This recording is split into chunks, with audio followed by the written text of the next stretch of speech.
Hi! అందరికీ శ్రీరామనవమి శుభాకాంక్షలు. శ్రీరామనవమి స్పెషల్‌గా నేను రవ్వ పాయసం ప్రిపేర్ చేశాను. స్వామివారికి నైవేద్యం పెట్టాను. చాలా సింపుల్ ఇది. మీరు కూడా ట్రై చేసేయండి. ముందుగా స్టవ్ ఆన్ చేసి బాండీ పెట్టుకొని అందులో నెయ్యి వేసుకొని జీడిపప్పు, కిస్మిస్ ఫ్రై చేసి పక్కన పెట్టేసుకోండి. అదే ఘీలో బొంబాయి రవ్వ కూడా వేసుకొని కొంచెం ఫ్రై చేసి అందులో ఒక అరకప్పు దాకా వాటర్ పోసుకోండి.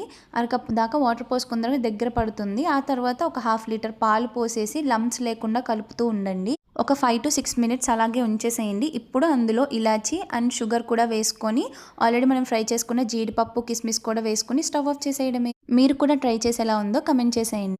ఒక సాంగ్ పాడాను, ఎలా ఉందో కమెంట్ చేసేయండి.